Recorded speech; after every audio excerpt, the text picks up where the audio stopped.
ভক্ত নন্দদাস সদা সর্বদা গোবিন্দের নাম করতেন, হাতে কাজ করতেন।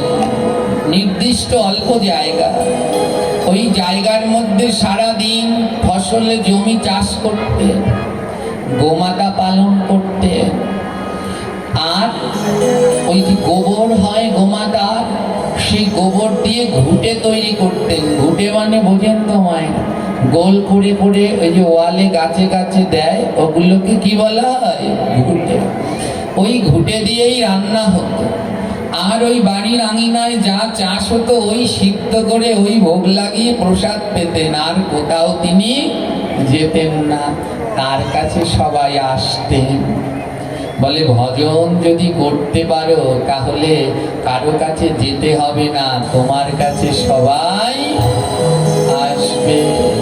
যদি সেই রকম ভজন করতে পারো, সারাদিন ওই কাজ করে আর নন্দদাস মুখে নাম করে। নন্দদাসের ছিল মধুর সুরেলা কণ্ঠ। ওই মধুর সুরেলা কণ্ঠে অনাবরত গোবিন্দের নাম কীর্তন করে। হরে কৃষ্ণ হরে কৃষ্ণ কৃষ্ণ হরে হরে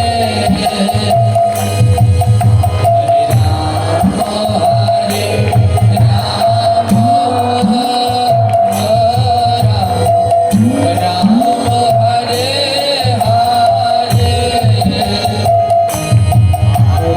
কৃষ্ণ হরে কৃষ্ণ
রাধে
করতে পারেন বাবা, তাহলে এত নাম করি কই আমার পাপের তো খণ্ডন হচ্ছে না কেন জানেন?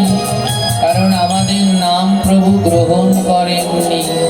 বলে তাহলে এই নামে কি কাজ হবে না? বলে অভ্যাস করো, নাম অভ্যাস করতে থাকো, একদিন না একদিন প্রভু নাম গ্রহণ করবে। বলে যেদিন আমার নাম ভগবান গ্রহণ করবে?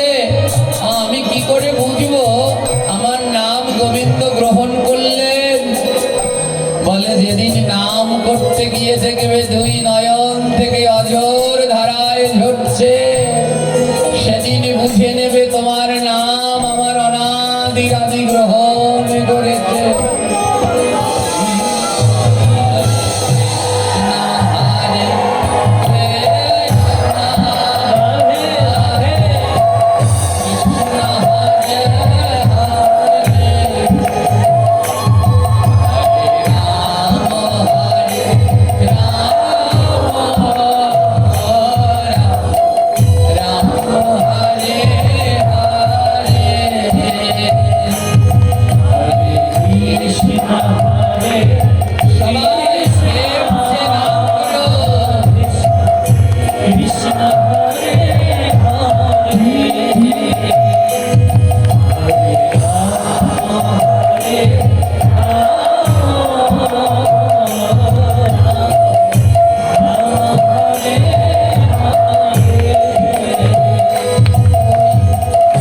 এত নাম করি আমার নয়নে তো জল ধরে না।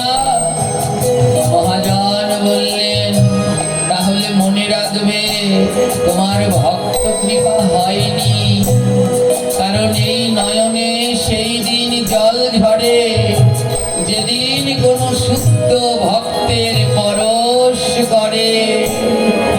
যেদিন কোনো শুদ্ধ ভক্তের পরশ হয় সেই দিন এই মনে কৃষ্ণ প্রেমের উদয় হয়।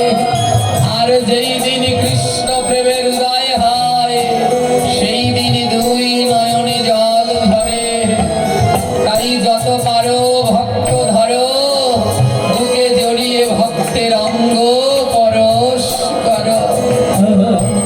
হরে কৃষ্ণ হরে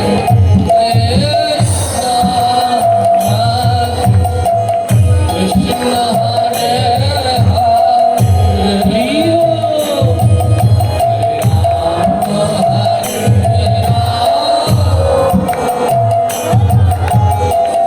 রাম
নাম শ্রবণ করার জন্য কত ভক্তবৃন্দ ওই লাইন দিয়ে বসে আছে, এক মনে নাম শ্রবণ করছে।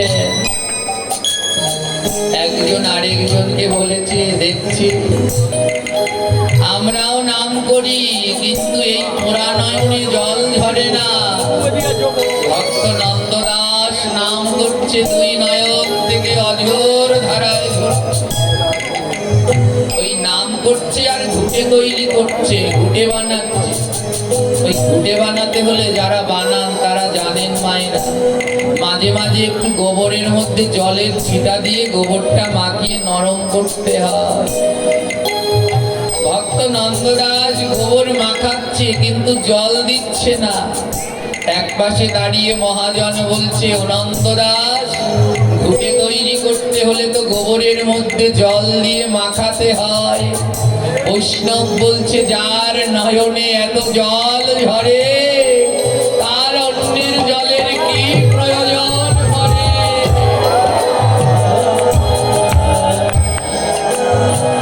ওই নয়ন থেকে জল ঝরছে আর মুখ থেকে অমিয় মধুময় নাম ঝরছে। নাম আর নয়নের জলে ওই গোবরগুলো মাখামাখি হচ্ছে আর একটা একটা করে ঘুটে বানাচ্ছে নন্দদাস। নন্দদাসের এই নামের কথা সমস্ত জায়গায় প্রচার হয়ে গেল। বড় সুন্দর ভজন করেন নন্দদাস।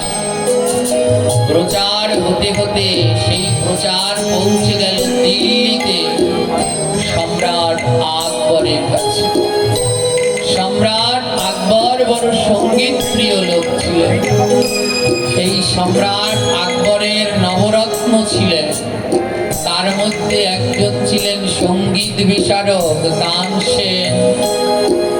আকবরের নবরত্নের এক রত্ন হলেন পরম সঙ্গীত জ্ঞানী তানসেন। তানসেন খবর পেলেন মহারাষ্ট্রের বিরালিতে এক পরম ভক্ত বাস করেন, নন্দদাস মধুর মধুর ভজন করেন।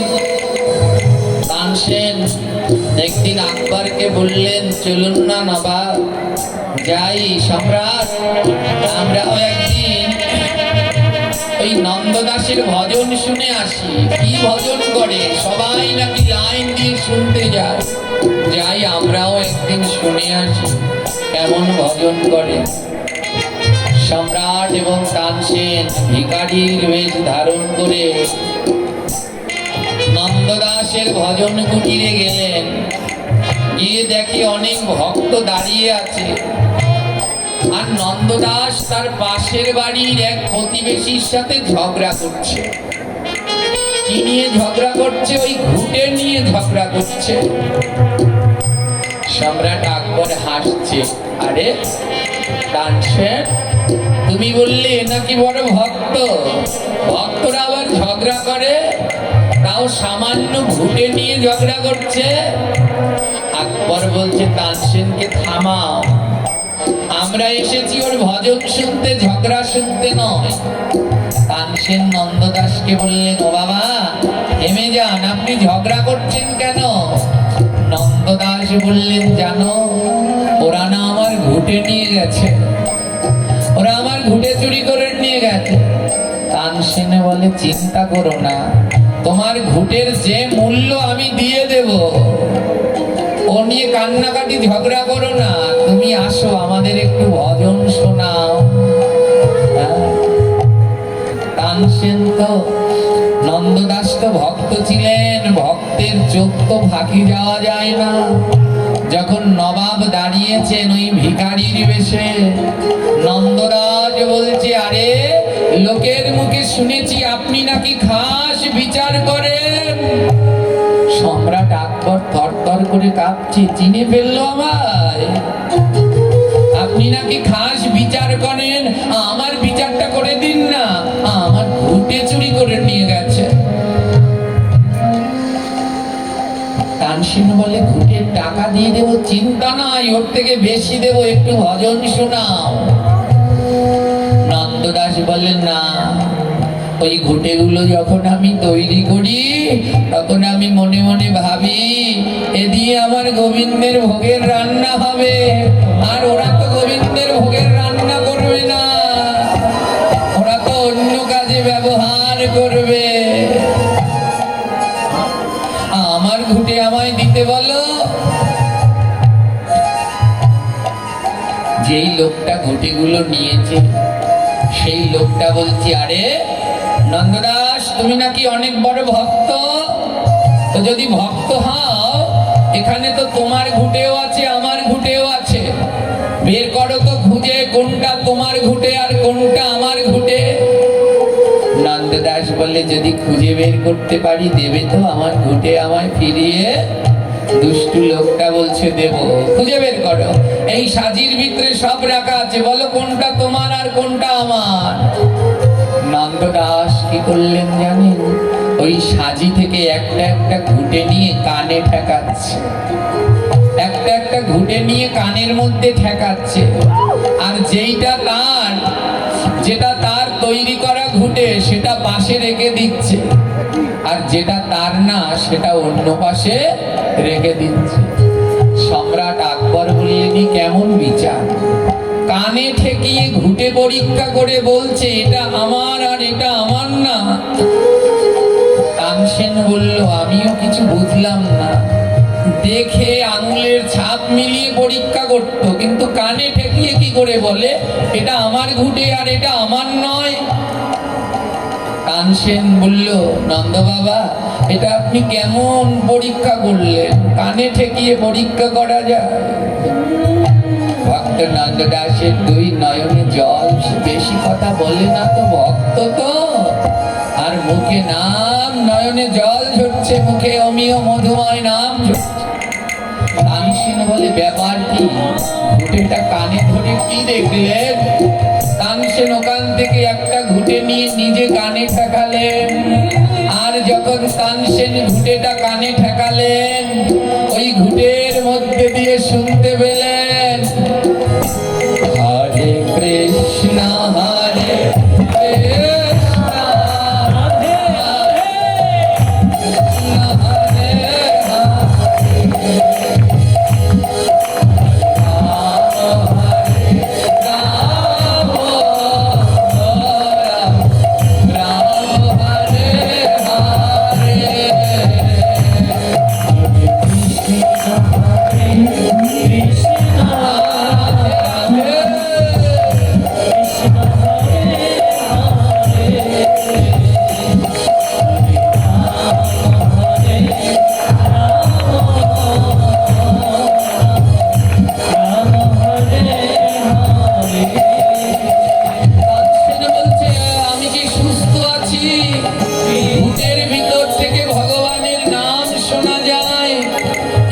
থেকে নিয়ে এই কানে ঠেকিয়েছে, দেখে ঘুঁটের ভিতর দিয়ে ভগবানের নাম হচ্ছে।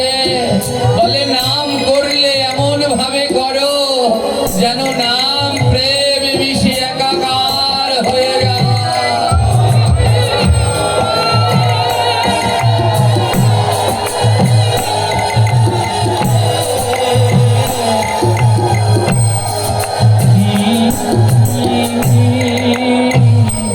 নাম করেছিলেন সিদ্ধ জগন্নাথ দাস বাবাজি। আজ নবদ্বীপে যাবেন, খুব তাড়াতাড়ি যাবেন, কারণ এগুলো না হয় এই গলির প্রভাবে এরা সবাই বিদায় নিচ্ছে। সিদ্ধ জগন্নাথ বাবাজি যখন ওই কেলি কদমের তলায় বসে নাম করছিলেন, এমন ভাবে নাম করেছে ওই গাছের মধ্যে হরে কৃষ্ণ মহামন্ত্র ফুটে উঠেছে। আজ সেই বৃক্ষ আছে জগন্নাথ দাস বাবাজির মন্দিরে। এই যে নবদ্বীপ থেকে বাবা এসেছেন এরা জানে, আজও সেই বৃক্ষ আছে। সেই বৃক্ষের গায়ে হরে কৃষ্ণ মহামন্ত্র ফুটে রয়েছে। নাম করেছে, গাছ অঙ্গে লিখে নিয়েছে।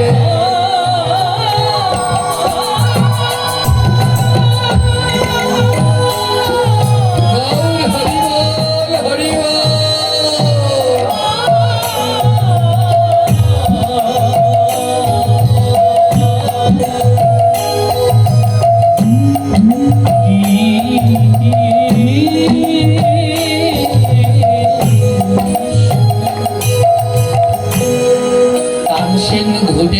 ধরে অবাক হয়ে গেলেন।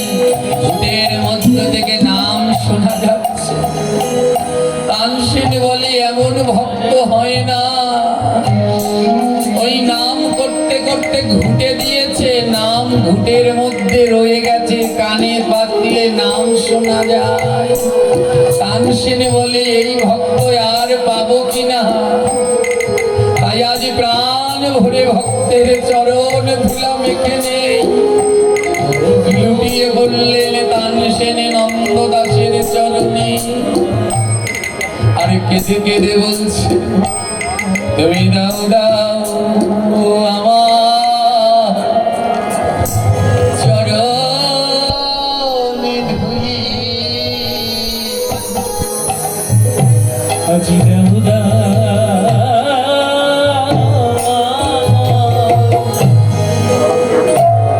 ভগ চরণ ধুলি। তুমি দাও দাও ভক্ত চরণে ধুলি। বলি দাও দাও ভক্ত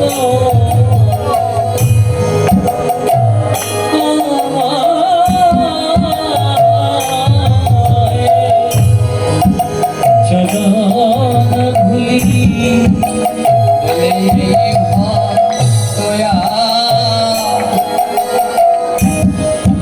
কোথায় পাবো বলিয়ে মন ভক্তয়া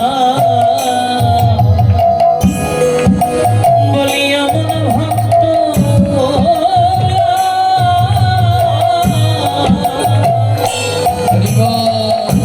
কোথায় পাবো। তোমরা দাও দাও আমার দিব চরণে ধুলি।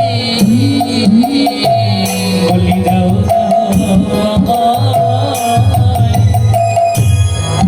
চরণ ধুলি। আজ লুকিয়ে বলে ধুলা মারছে। আর কি বলছি জানো, বলে এই ধুলা তো মেঘে যাব, আবার কবে পাই না না পাই, তাই কিছু ধুলা সঙ্গে নিয়ে যাব। তাই বললেন কি জানো, আমি অঙ্গে মাগব সঙ্গে নেব। নিয়ঙ্গে মাথ সঙ্গে নেব। আমি অঙ্গে সঙ্গে নেব। নিয়ঙ্গে মাথ লইয়া আমার সঙ্গে নেব। বলি এমন ভক্ত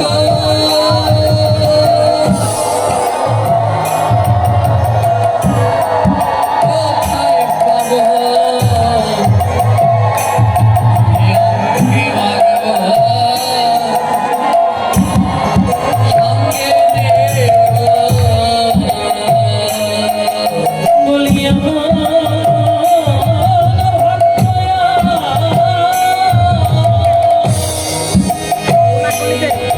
আমি এমন ভক্ত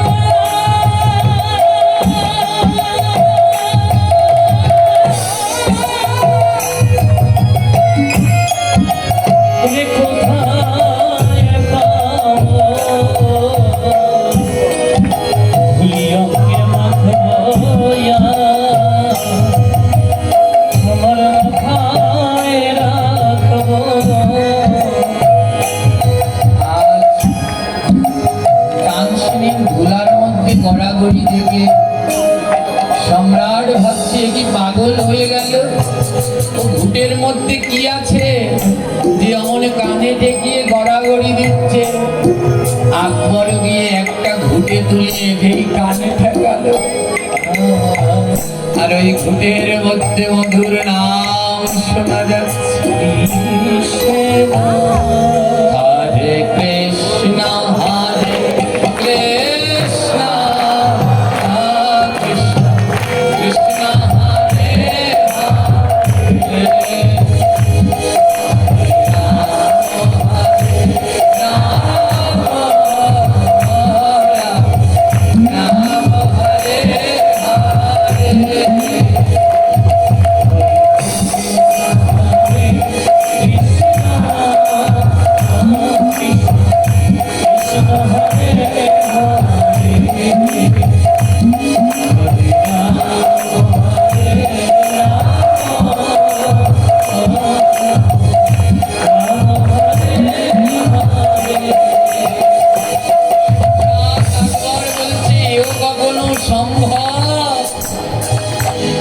গোবিন্দের নাম ভজ,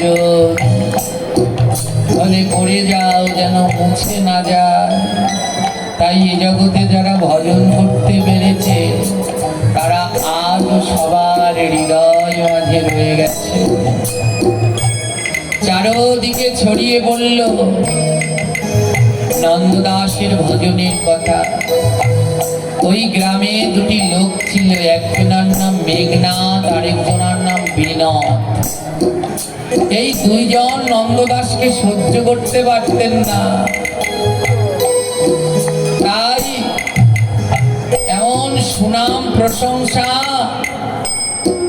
মেঘনাথ আর বিনোদ কি করলেন, ওদের সাথে আরো 10 জন ছিলেন।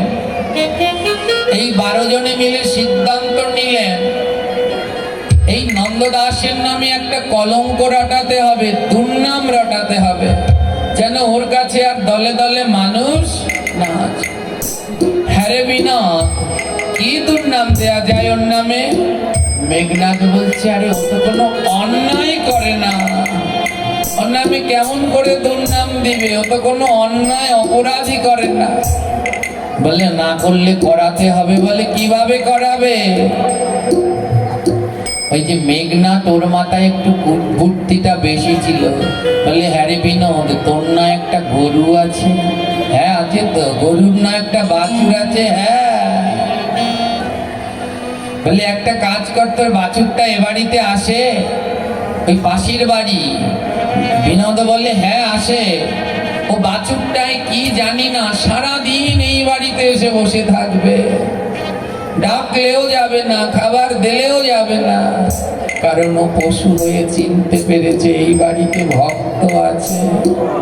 কিন্তু তোমরা পাশের বাড়ির হয়েও চিনতে পারলে না, মানুষ হয়েও চিনতে পারলে না যে এখানে ভক্ত আছে, আর যেখানে ভক্ত আছে সেখানে ভগবানও আছে। ছোট্ট গোমাতার বাছুরটা ছিল পাশের বাড়ি, যে বিনোদ আছে ও যে ঘুটে নিয়েছিল, ওই বাছুরটা এসে সারাদিন নন্দ বাবার ওই বাড়িতে বসে থাকতো, এই ভক্তের মুখে নাম শুনতো। মেঘনাথ বললেন ওই বাছুরটাই হবে আমাদের, ওকে তাড়ানোর গুটি। বলি কি করবে? ওই আরো 10টাকে ডাক দিয়েছে, আয় দড়ি নিয়ে আয়।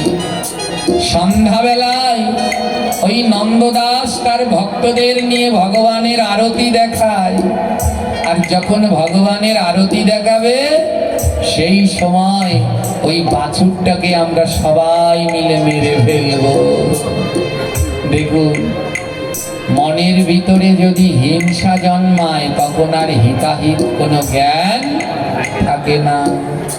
তার জন্য আমি মাঝে মাঝেই বলি, হিংসার মতো পাপ নাই, দয়ার মতো ধর্ম নাই, গাভীর মতো সেবা নাই, গঙ্গার মতো তীর্থ নাই, দামোদর মাসের মতো মাস নাই, আর ভক্তের চরণ ধুলার থেকে মূল্যবান কোনো সম্পদ নাই। এমন হিংসা জন্মালো। ভক্ত নন্দদাস তার ভক্তদের নিয়ে যখন ভগবানের আরতি দেখাচ্ছে, সবাই তো আরতি দেখাতে ব্যস্ত, এমন সময় ওই দুষ্টুরা ছোট্ট গরুর বাছুরটি এনে গলায় ফাঁস দিয়ে টানতে টানতে বাছুরটাকে মেরে ফেললেন। মেরে ওই উঠানে ফেলে রাখলেন। দুষ্টু লোকগুলো বলল, চল রাজার কাছে চল, নালিশ দেব। আজ আর রেহাই নাই, আজ রাজার কাছে নালিশ দেব, রাজা ওর ফাঁসি দিয়ে দেবে। সবাই মিলে গেল রাজার কাছে নালিশ দেওয়ার জন্য। আর এদিকে ভক্ত নন্দদাস ভগবানকে আরতি দেখায়, আর প্রতিদিন আরতি দেখিয়ে ওই আরতির তাপটা ওই গোমাতার বাছুরকে দেয়। রাজার কাছে গিয়ে নালিশ ঠুকেছে, দুষ্টু লোকেরা, রাজামশাই ও নন্দদাস ভক্ত নয়, ভণ্ড। আমাদের ছোট্ট গরুর বাছুরটা ওদের বাড়িতে গিয়েছে আর ওরা মেরে ফেলেছে। রাজা বলে প্রমাণ আছে? দুষ্টু লোকেরা বলে আছে মানে? এখনো বাছুরটা ওই উঠানে মরে পড়ে আছে। রাজা বলে চলো, যদি সত্যি হয় তাহলে নন্দদাসকে আজ ফাঁসি দেয়া হবে। রাজাকে নিয়ে গেলেন। রাজা গিয়ে দেখছে খোল করতাল বাজছে, সন্ধ্যা আরতি হচ্ছে, রাধা রানীর আরতি করছে। জয় জয় রাধে জি কো শরণ তুহারি, জয় জয় রাধে জি কো শরণ তুহারি। ওই ছানো আরতি যাও বলি হারি, ওই ছানো আরতি যাও বলি হারি। পাট পটম্বর ওরে নীল শাড়ি,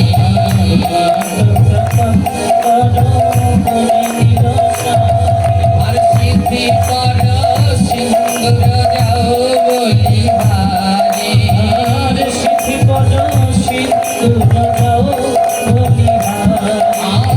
आदेश बनायल प्रिय सहचरी,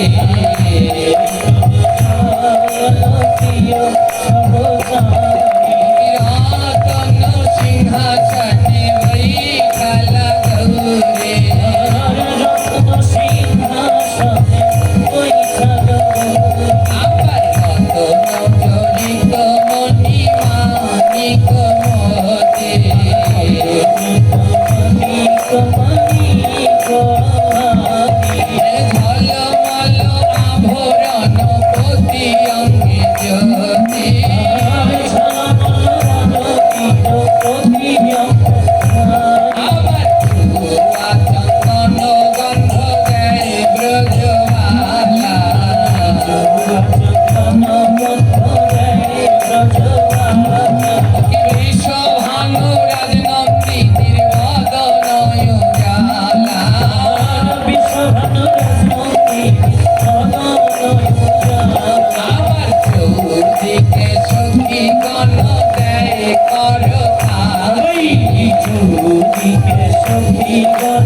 তুমি এই বিনোদের গোমাতাকে হত্যা করেছো? না না, আমি হত্যা করিনি। হত্যা করনি মানে?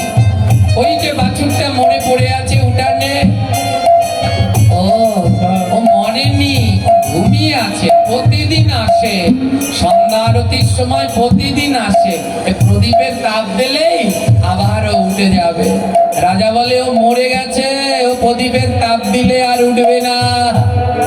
নন্দদাস বলে রাজা, তুমি জানো না আমার গোবিন্দের প্রদীপের তাপে কি ক্ষমতায় আছে। নন্দদাস গোবিন্দকে আরতি করে সেই প্রদীপের তাপ নিয়ে যখন গোমাতার বৎসের মাথায় দিচ্ছে, আর দিয়ে বলছে, ওরে বৎসবালা, তুই যদি আজ না উঠিস, আমার যে গোহত্যার আজ ওই প্রদীপের তাপ দিচ্ছে আর নয়নের জলে ভাসছে, আর দুটি বাহু তুলে গোবিন্দ গোবিন্দ বলে ডাকছে। যেই না দুই বাহু তুলে গোবিন্দ গোবিন্দ বলে ডাকছে, মৃত গরুর বাচ্চাটি ওই লাফিয়ে লাফিয়ে ছাড়ো।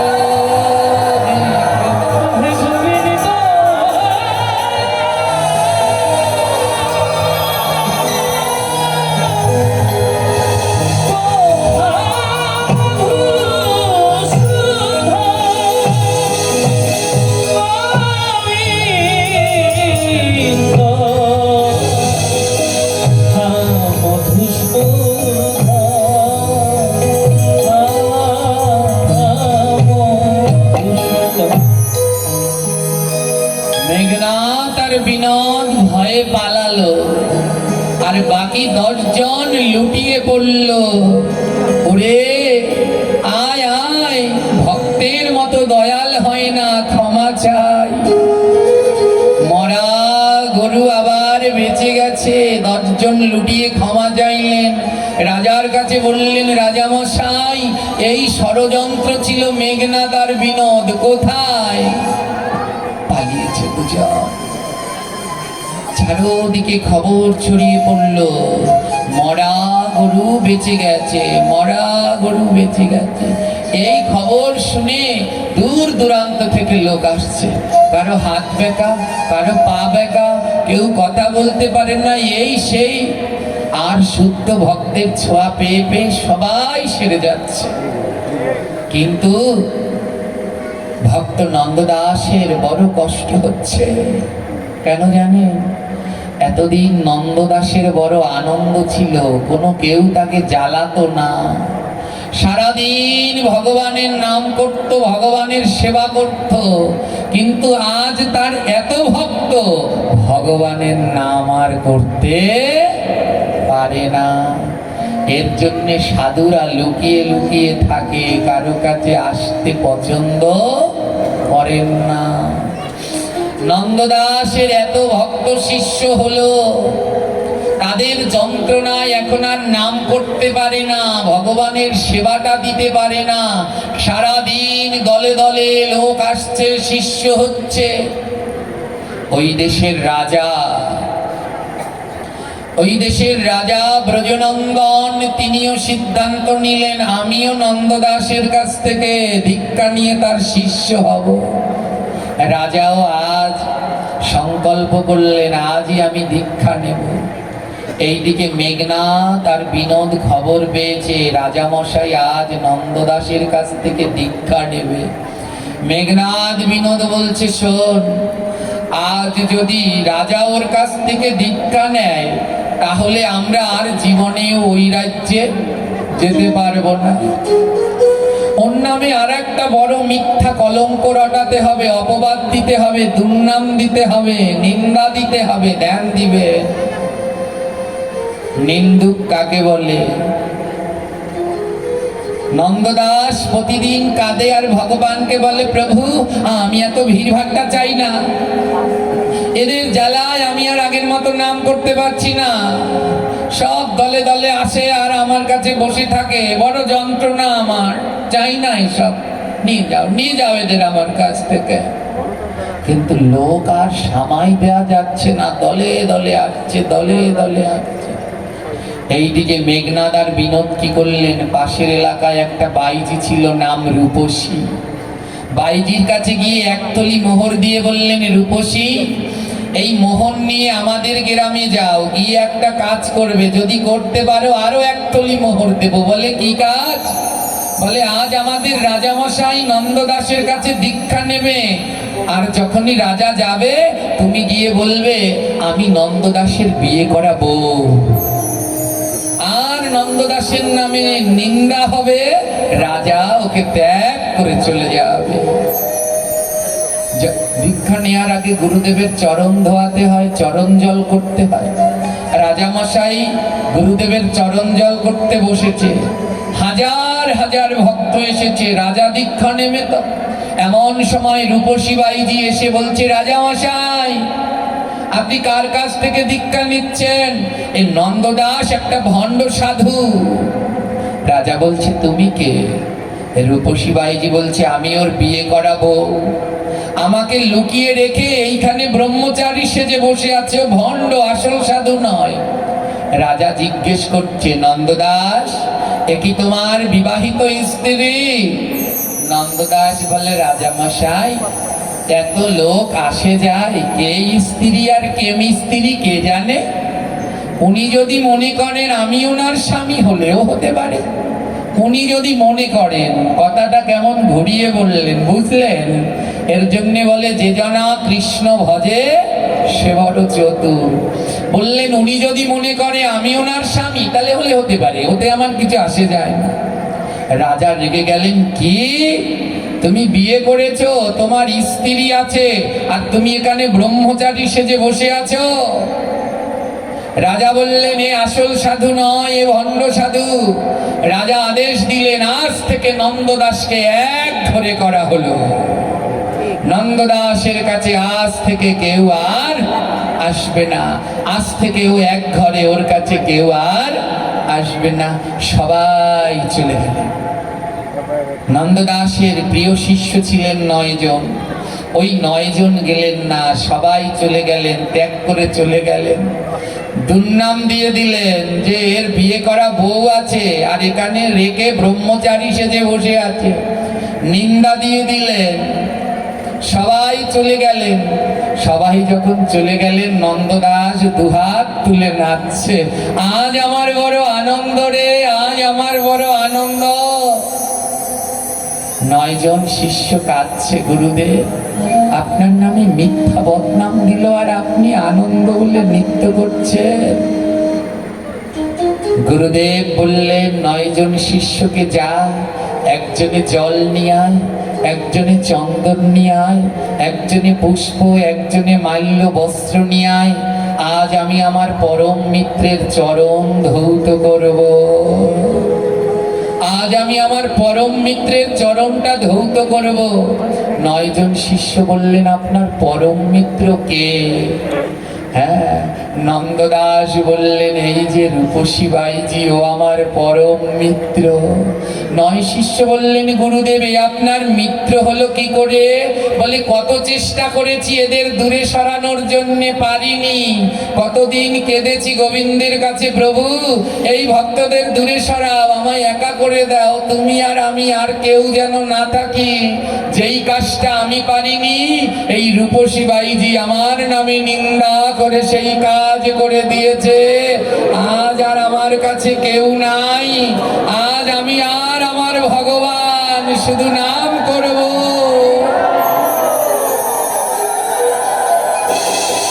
আজ থেকে আমি শুধু নাম করব, আজ থেকে আমার আর কোনো কষ্ট নাই। জল নিয়ে আসো, আগে চরণ ধোয়াই। বলে, আজ নয়নে জলে চরণ ধোয়ায় দেব। আজ নয়ন জলে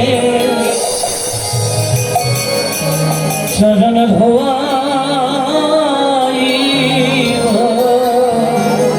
আজি নয়ন জলে চরণ ধোয়াইব দুই নয়ন জলে চরণ আমি ধোয়াইব এমন বন্ধ কোথায় পাব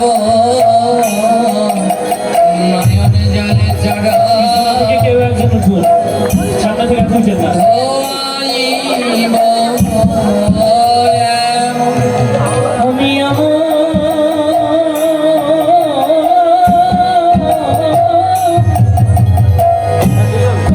কোথায় পাবো আমি নয়ন জলে চরণ ওই চরণ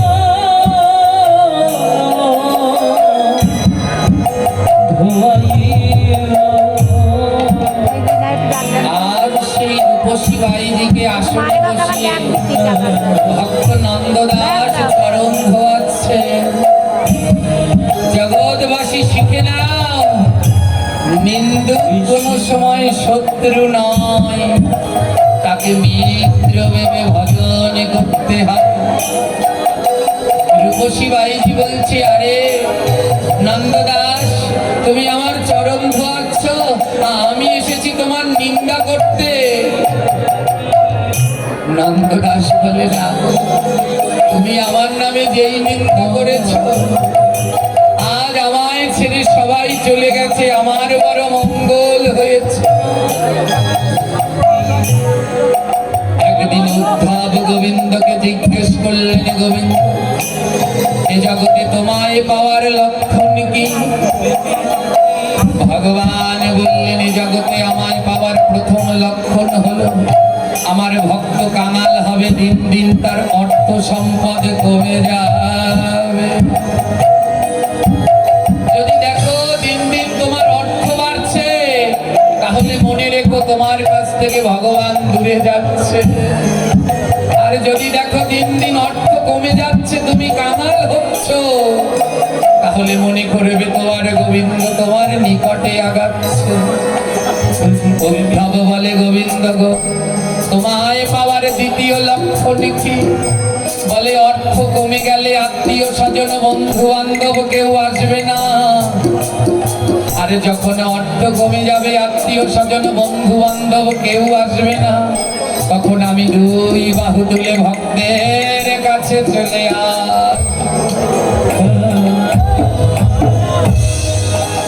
উদ্ধব বলে, গোবিন্দ, তোমাকে পাওয়ার তৃতীয় লক্ষণ কি? গোবিন্দ বলে, উদ্ধব, আমি প্রথমে ভক্তকে কাঙাল বানাব, দ্বিতীয়তে স্বজনদের থেকে বঞ্চিত করব, আর তৃতীয়তে ওই ভক্তের দেহের মধ্যে রোগ ব্যাধি জরা পীড়া দিয়ে রাখবো, যেন ওর কোনো শান্তি না থাকে। যতবার ব্যথায় কষ্ট পাবে, ততবার বাহু তুলে হা রাধে, হা রাধে।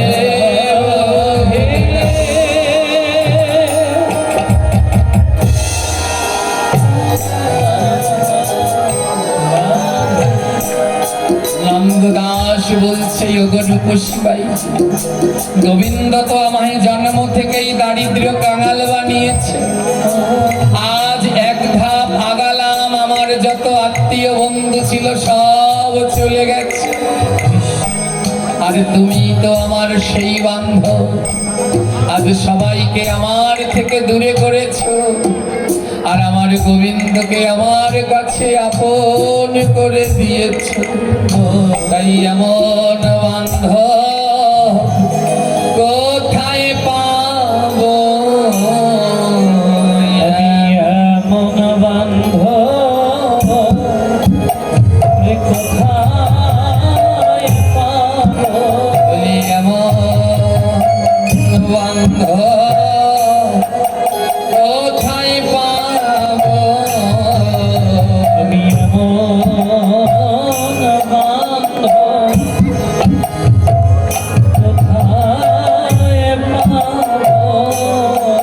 বলে, আয় রে বান্ধব,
এই রূপসী বাইজির দুই নয়নে জল ঝরছে।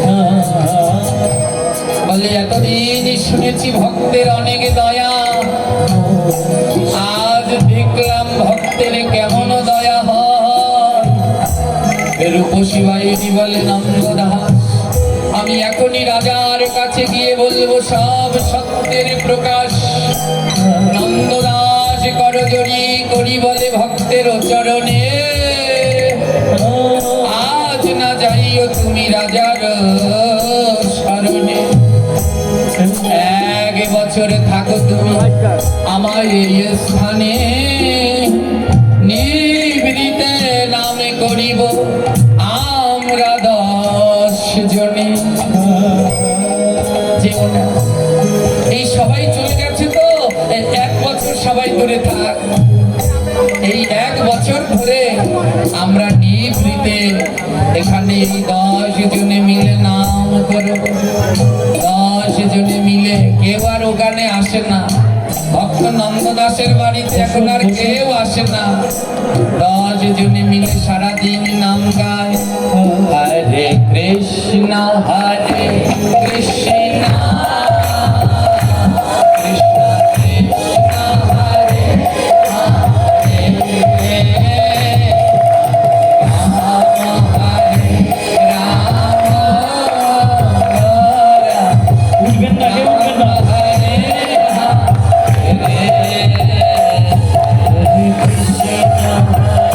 সবাই জায়গায় বসুন, এখনো শেষ হয়নি।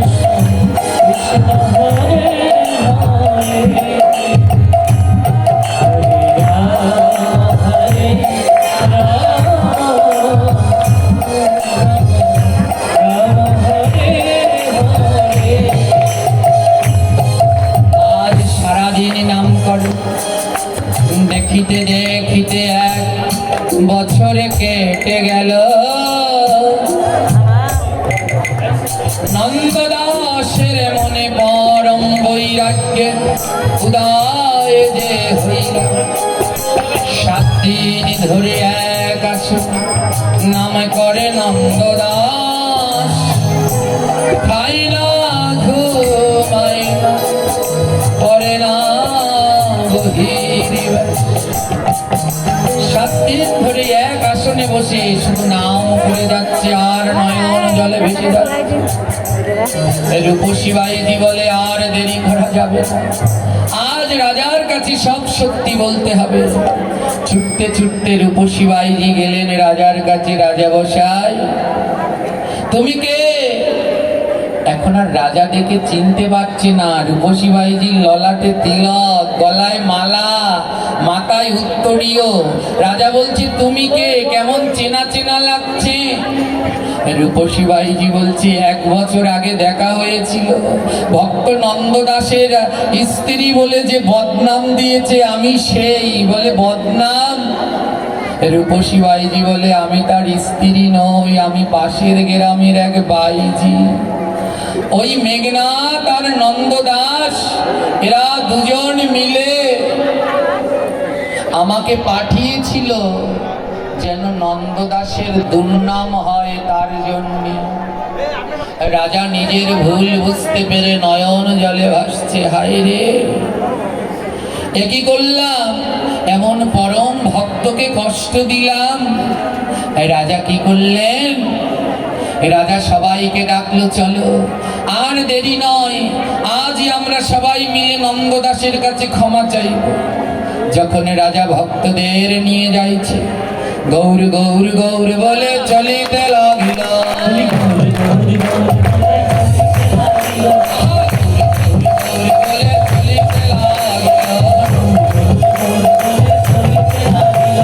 মাঝে মাঝে ব্রহ্মধ্বনি জয়ধ্বনি হল।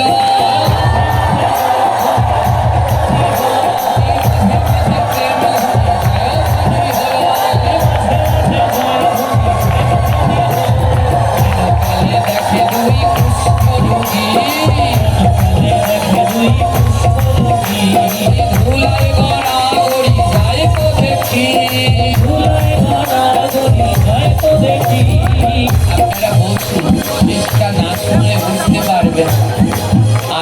নৃত্য করতে ইচ্ছে করছে, পরে করবে। বস। বসো বসো। রাজা যখন ভক্তদের নিয়ে যাচ্ছে, দেখে দুইটা কুষ্ঠরোগী গড়াতে গড়াতে যাচ্ছে। রাজা বলে, কেহ তোমরা নাম কি বাঁধাও? বলে কেহ তোমরা নাম কি বাঁধাও? মেঘনাদ বিনোদ মোরা শোনো তোমার। মেঘনাদ বিনোদ মোরা শোনো তোমার। আমাদের রাজ্যে তো কোনো কুষ্ঠরোগী নাই, তোমরা কারা? কুষ্ঠরোগী দুটি বলছে, রাজা বসাই আমি মেঘনাদ আর আমি বিনোদ। বলে বৈষ্ণব নিন্দার করবি, দেখ কেমন লাগে, চল। বৈষ্ণবের তো অনেক দয়া, ক্ষমা পেলেও পেতে পারিস। এবার গড়াতে গড়াতে চলে যত ভক্তগণ, গড়াতে গড়াতে চলে যত ভক্তগণ। আরে ইউ ইউ ইউ জয় ধ্বনি গায়।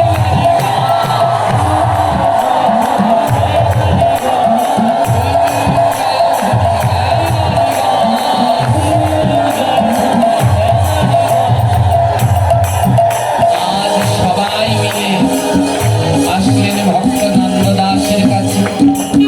সবাই মিলে ডাকছে, নয়নের জল দিয়ে ভক্ত নন্দ দাস, ক্ষমা করে দাও, ক্ষমা করে দাও। কিন্তু নন্দ দাসের কোনো সারা শব্দ নেই। হেন কালে সবাই দেখিতে পাইল, শ্রী বিগ্রহ থেকে জ্যোতিতে ছড়ালো। ওই শ্রী বিগ্রহ থেকে জ্যোতিতে ছড়ালো।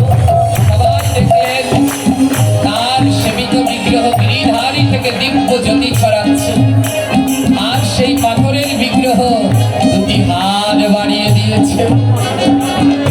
এসো এসো ভক্ত মোর বুকেতে এসো, তোমার বুকেতে এসো। আর এসো এসো ভক্ত মোর বুকেতে এসো। এসো এসো তোমার বুকেতে এসো। সারে সারে ভক্ত দেখতে লাগলেন নন্দদাসের বিগ্রহ দুটি হাত বাড়িয়ে ডাকছে, আয় আয় আমার ভক্ত, আমার বুকে আয়। জগৎবাসীকে শিক্ষা দিলেন, কেউ নিন্দা করলে তার নিন্দা করতে নাই। আজ এই ভাগবত পাঠ তাদের শোনাই সার্থক। অনেকে বলে কি আমায়, বাবা আমাদের তো নিন্দা করে করে, আবার আপনাকেও করে। হ্যাঁ? যারা আমায় ভালোবাসো শুনে না, যদি আমায় কেউ নিন্দা করে তার উপরে মোটেই রাগ হবে না। যদি আমায় কেউ ভালোবাসে তাহলে তাকে 10টা প্রণাম করবে, 5টা তোমার আর 10টা আমার। 10 বার ওই নিন্দুককে প্রণাম করবে, তাহলেই বুঝে নেব যে তুমি সত্যি আমাকে ভালোবাসো। হ্যাঁ, তাই নিন্দুককে নিন্দা নয়, পরিবর্তন করে দিল রূপসী বাইজির জীবন। আজ অনেক দিন ধরে নন্দদাস ডাকছে তো ভগবানকে, আজ বহুদিন পরে ভগবান এলেন আর ভক্তের কাছে ধরা দিলেন। তাই আজ ভক্ত আবার গেয়ে উঠলেন, বহুদিন পরে এলো শ্যামরা, বহুদিন পরে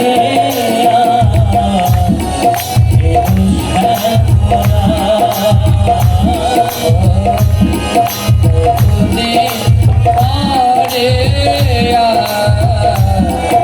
এলো শ্যামরা।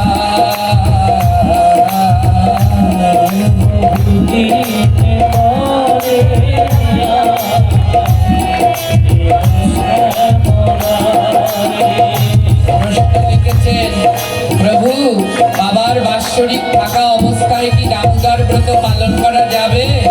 অবশ্যই যাবে এবং করতে হবে হবে। যাদের বাবা মা নেই তারা যদি দামোদর মাস না পালন করে তাহলে তাদের কোনো গতি হয় না, অবশ্যই করবে। হ্যাঁ, বহুদিন পরে এলো শ্যামরা।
আর যেতে নাহি দেব তোমায়,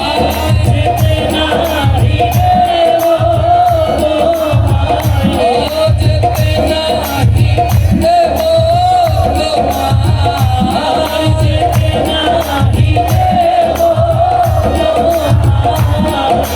আর মথুরা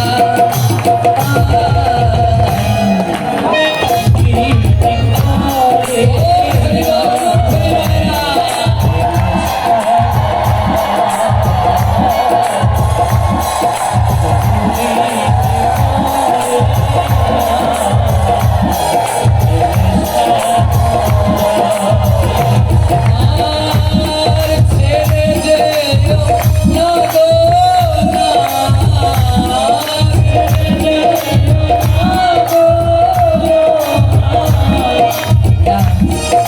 নাথ নয় প্রাণ।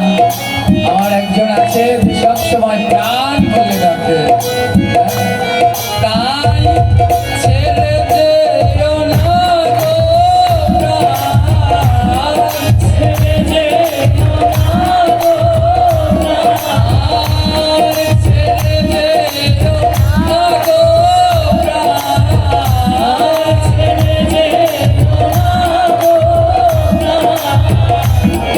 হরি কথা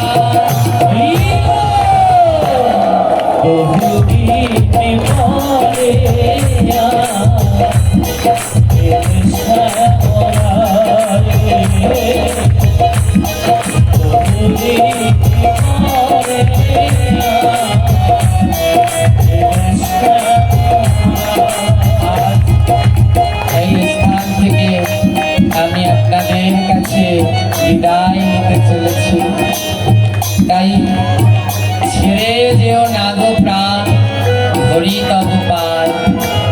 সবাই আপনারা আমার প্রাণ, ওই ভগবান চলে যায় যাক, কিন্তু আপনাদের চরণ ছাড়া যেন জন্মে জন্মে না, যেন এই ভক্তের চরণ তলে জন্মে জন্মে থাকতে পারি, এই মিনতি রেখে আজকার ভাগবত পাঠে এখানে বিশ্রাম দিচ্ছি। ও ছেড়ে যেও না গো প্রাণ, ছেড়ে যেও না গো প্রাণ, ছেড়ে যেও না গো প্রাণ, ছেড়ে যেও না গো প্রাণ, হরি কথা